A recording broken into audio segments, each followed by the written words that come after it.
So what is a fam, ಎಲ್ರಿಗೂ welcome back to the channel guys. ಇವತ್ತು ಈ ಒಂದು ವಿಡಿಯೋದಲ್ಲಿ ಒಂದು ಕಂಟೆಂಟ್ ಮಾಡೋಣ ಅಂತ ನಮ್ಮ ಫ್ರೆಂಡ್ಸ್ಗೆ ಇವತ್ತು ನಾನೊಂದು ಫನ್ನಿ ಕ್ವಶನ್ಗಳು ಕೇಳ್ತೀನಿ, ಒಂದು 3-4. ಅವರು ಯಾವ ಥರ ಆನ್ಸರ್ ಮಾಡ್ತಾರೆ ಅಂತ ನೋಡೋಣ ಬನ್ನಿ. ನೀನು ಒಬ್ಬ ಬಸ್ ಡ್ರೈವರ್ ಆಗಿರ್ತೀಯ. ಆ ಬಸ್ಗೆ ಒಂದು 5 ಸ್ಕೂಲ್ ಕಡೆಯಿಂದ ಒಂದು 50 ಜನ ಸ್ಟೂಡೆಂಟ್ ಹತ್ತಿಸ್ಕೊಂಡಿರ್ತೀಯ, ಸರಿನಾ? ನೀನೀಗ ಯಾವ್ಯಾವ ಕಾಲೇಜು, ಈಗ ನಮ್ಮ ಮಹಾಜನಸ್ಕೊಂದು 10 ಜನ ಬಿಡ್ತೀಯ, ಈಗ ನಮ್ಮ ಕಲಾಭಾರತಿ ಅಂತ ಐತೆ ಅದಕ್ಕೊಂದು 12 ಜನ ಬಿಡ್ತೀಯ, ಸರಿನಾ? ಆಮೇಲಿಂದ ಗೌರ್ಮೆಂಟ್ ಸ್ಕೂಲ್ಗೆ ಒಂದು 20 ಜನ ಬಿಡ್ತೀಯ, ಆಮೇಲೆ ಇನ್ನೊಂದು ಕಾಲೇಜ್ಗೆ ಹೋಗ್ಬಿಟ್ಟು ಒಂದು 2 ಬಿಡ್ತೀಯ. ಈಗ ನಿನ್ನ ಬಸ್ಸಲ್ಲಿ ಇನ್ನೂ ಎಷ್ಟು ಜನ ಉಳಿದವ್ರೆ? 5 ಜನ ಉಳಿದ್ರಾ ಬಸ್ ಒಳಗೆ? ಇನ್ನೇನು 20. ಇಷ್ಟೆಲ್ಲ ಕರೆಕ್ಟಾಗಿ ಹೇಳೋದು ಫಿಕ್ಸ್. ನೀನು ಇಷ್ಟು ಜನ ಕೂತವ್ರೆ?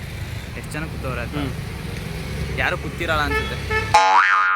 ಡ್ರೈವರ್ಗೆ ಏಜ್ ಎಷ್ಟು? ಆ ಡ್ರೈವರ್ಗೆ ಒಂದು 40 ಮೇಲಾಗಿರುತ್ತೆ. ಹೌದಾ? ಕರೆಕ್ಟಾಗಿ ಥಿಂಕ್ ಮಾಡು.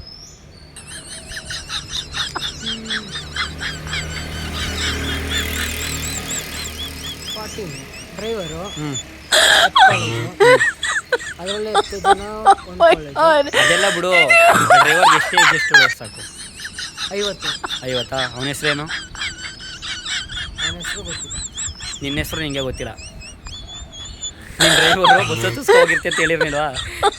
ಥಿಂಕ್ ಮಾಡಿ. ಆ ಬಸ್ ಡ್ರೈವರ್ ಹೆಸ್ರೇನು? ನನಗೇನು ಗೊತ್ತಾ, ಅವನ್ನೇ ಕೇಳು.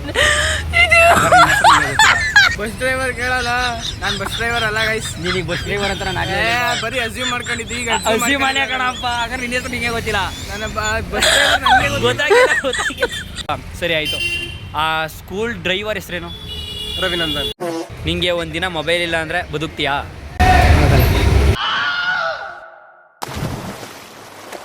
ಬದುಕ್ತೀನಿ, ಪಕ್ಕ ಬದುಕ್ತೀನಿ. ಮೊಬೈಲ್ ಇಲ್ದೇನೆ ಊಟ ಎಲ್ಲ ಇದ್ರೆ ಸಾಕಲ್ಲ, ಮೊಬೈಲ್ ಹಾಕ್ಬೇಕು. ಸರಿ ಗಾಯ್ಸ್, ಈಗ ನೆಕ್ಸ್ಟು ರವಿ ಕೇಳೋಣ. ಮಚ್ಚ, ನಿಂದು ಬೆಸ್ಟು ಟ್ಯಾಲೆಂಟ್ ಏನು? ಎದಳೋದು ಅಥವಾ ಮನ್ಗೆ ಇರೋದು? ನಿಂದು ಬೆಸ್ಟು ಟ್ಯಾಲೆಂಟ್ ಸಕಲಕ ವಲ್ಲಭ. ನಾನು ಮಲ್ಗೋದ ನಿದ್ದೆ ಮಾಡೋದು? ಮಲ್ಗೋದು ಮಲ್ಗೆ ಇರೋದು? ಮಲ್ಗೋದು. ಬೆಸ್ಟ್ ಟ್ಯಾಲೆಂಟ್ ಏನು? ಮನಿ ಕಳೋದು ಅಥವಾ ಮಲ್ಗೆ ಇರೋದು? ನಿದ್ದೆ ಮಾಡೋದು.